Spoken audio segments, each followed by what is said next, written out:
Once again, welcome back to Quick Questions for Lent. Eli, get us started today. All right, so this is an easy, fun one. It just asks, what's my favorite gospel and why? I really like the Gospel of Luke. I think it has some of the best parables in it, like the prodigal son, and it just feels the most comprehensive picture of Jesus' life. Love it. What's the difference between the Sermon on the Mount in Matthew and this similar one we get in Luke? I think the one in Luke's called the Sermon on the Plain, yeah?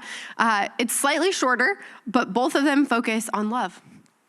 My question is, why does Jesus consistently refer to himself as the Son of Man and not as the Son of God? You'll see both titles used for Jesus.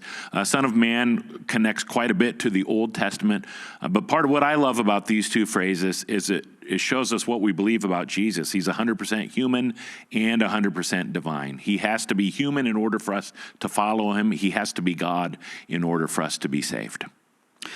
This question is about the Old Testament. There is a lot of war and destruction, so Israel can live in the promised land. Why does God work through war?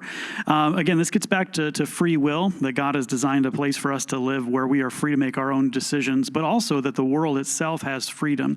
And in the Old Testament times, war was a cultural norm. Things weren't happening without war in the Old Testament. They didn't have like a diplomatic system the way we do now.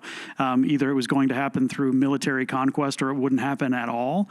And so that's just simply the way the world was functioning at that time.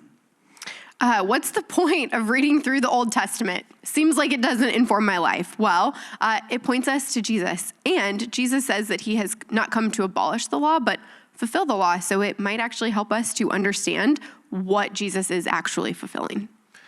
Why does God hide his face from the Israelites? And there are often these instances where God is like, keep your distance, there's a boundary here.